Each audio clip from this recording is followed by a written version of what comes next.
Welcome to Satvik life style. ఈరోజు మనం కదంబ వృక్షం యొక్క విశిష్టత గురించి తెలుసుకుందాము. ఈ వృక్షం అంటే నారాయణీలకు ఇద్దరికి కూడా ఎంతో ఇష్టం. అమ్మవారికి కదంబ వనవాసిని అన్న పేరు కూడా ఉంది. ఎందుకంటే మణిద్వీపంలో ఒక ఆవరణ అంతా కూడా కదంబ వృక్షాలతో ఉంటుంది. అలాగే లలితా సహస్రంలో కూడా కదంబ కుసుమ ప్రియాయే నమః అని ఉంటుంది. ఒక సంస్కృత శ్లోకం ప్రకారం ఐ జగదంబ మత్కదంబ వన ప్రియవాసిని హాసరతే అనే శ్లోకం కూడా ఉంది. అలాగే ఈ వృక్షాన్ని దేవతా వృక్షంగా పరిగణిస్తారు. ఈ చెట్టు చాలా పొడవుగా ఉంటుంది. ఈ చెట్టు యొక్క పువ్వులు ముందుగా ఇదిగోండి ఇక్కడ చూసినట్లయితే ఆకుపచ్చ రంగులో ఉంటాయి. తర్వాత అవి పసుపు రంగులోకి మారిపోతాయి. వీటి ఆకులు ఇలాగ పెద్దగా ఉంటాయి.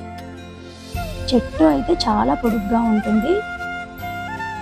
దూరం నుంచి చూడటానికి చాలా బాగుంటుంది. దాని దగ్గరికి వెళ్ళిన వెంటనే ఎంతో సువాసన పరిమళాలతో ఆవరణ మొత్తం ఉంటుంది. కానీ చాలా పైన పువ్వులు ఉండటం వల్ల కోయడం కొంచెం కష్టమే అవుతుందండి.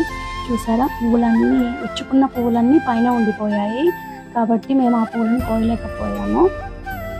కింద ఉన్న పువ్వులు ఆకుపచ్చ రంగులోనే ఉన్నాయి. అవి మాత్రమే మాకు దొరికాయండి. అలాగే శ్రీకృష్ణుడు తన బాల్యంలో ఈ చెట్టు కింద ఎన్నో లీలలు చేశారు. వైష్ణవ గీతాలలో కూడా ఈ చెట్టు విశిష్టత గురించి చెప్పబడింది.